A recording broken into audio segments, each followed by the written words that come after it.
Yeehaw! Here I am at the Australia Zoo Africa bus stop. So when you walk into the zoo, you do a hard left and you walk over and there's a little bus stop. Oh, look at the picnic tables near the bus stop too. And you catch the bus up to the Africa area. Now here I am at the Africa area and I thought this looked like something from the Flintstones. It's just a little exhibit that they've got at the Africa area. And then you look at that, there's rhinos. See those rhinos? They were gorgeous. There's some giraffes and a zebra. Man, what the hell? It's like really being in Africa, except there isn't a lion in there eating everything. They're a bit safer here than there.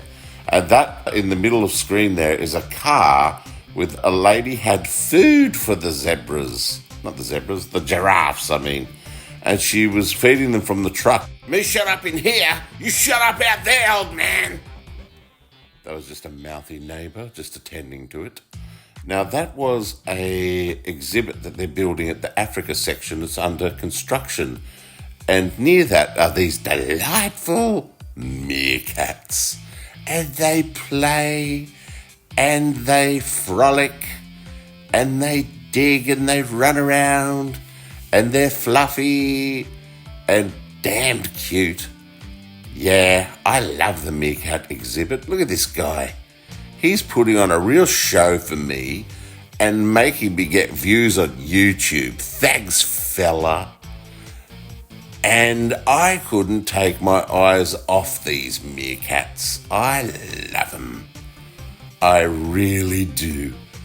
Until the rhinoceroses started feeding. Then I couldn't have given a hoot about the meerkats. Look at this guy go for his pile of hay.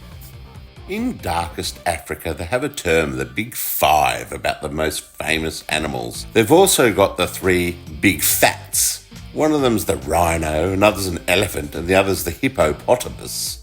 I've got one of the three big fats here. You can't understand why they're so fat, because it eats hay. This big fat monster of a thing, this rhinoceros, is eating a pile of hay. Yet he's the fattest guy in Africa. Look how fat. Big fat fatty. But I love him. Now, meerkats, they're not fat. They're little frolicking smartasses of the natural world.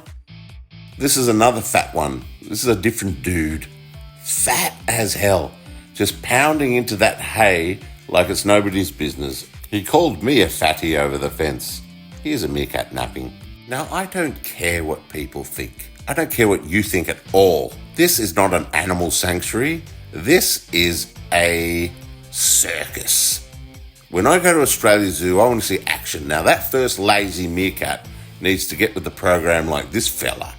This guy's digging and putting on a bit of a show, so I'm not bored. So he understands the program. He gets it that he better perform and make me feel like I've got my money's worth. Why the hell's that other guy think he can just sit on his furry butt and do literally nothing? I don't know what the hell he thinks this is.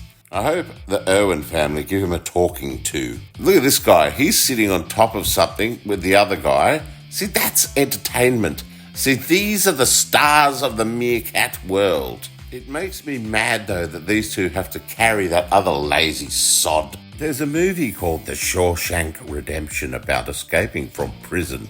This meerkat is digging for dear life, hoping to escape the regular beatdowns from the other meerkats and the disrespect from his jailers. He hates this prison and he wants out, and he will wear his paws out digging. Rhinoceroses. You would think this guy would put on a show for us, but they all just sit around eating.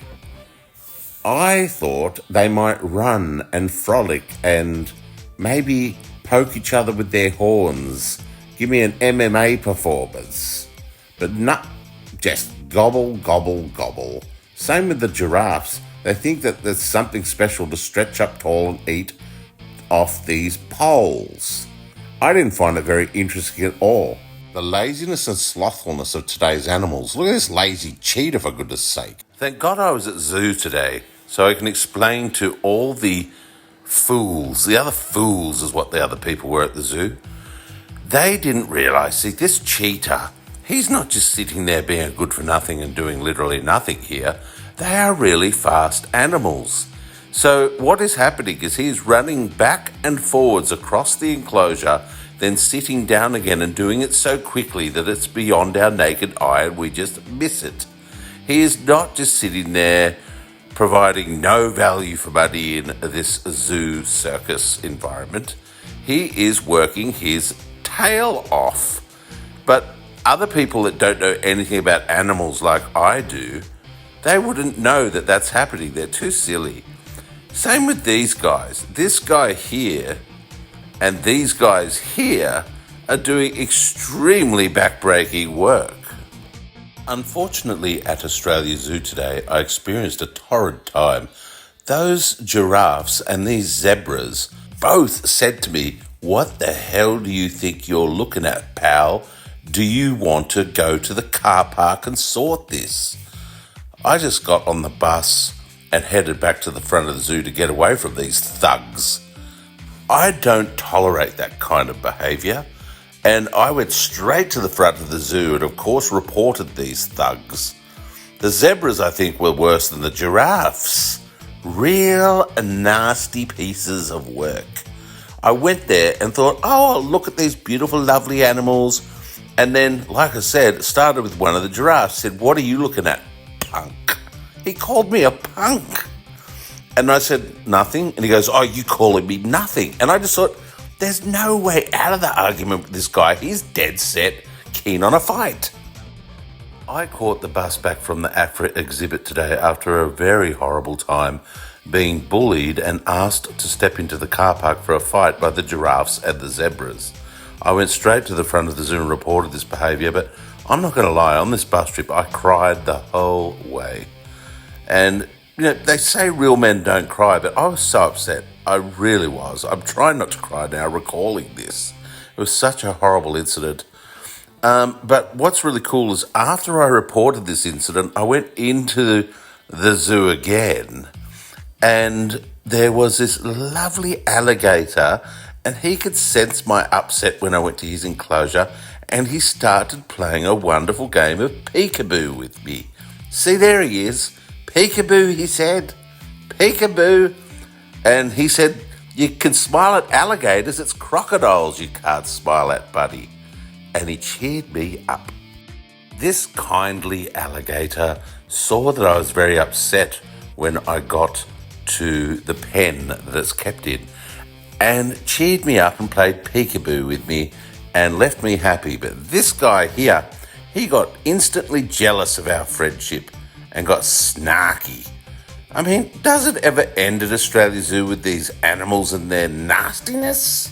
Anyway, I went inside and looked at some of the products. So that beautiful t-shirt was only $4 billion, very reasonably priced, as were all the items in the gift shop.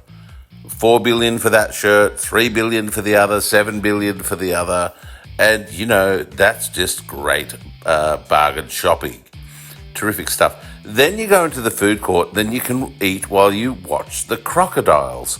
And the crocodiles, all they dream of is how much they want to eat you. The food in the food court at Australia Zoo was terrible. I'm not going to lie. Even what they call a bin chicken in Australia was warning me. He said, "Don't eat it, for God's sake."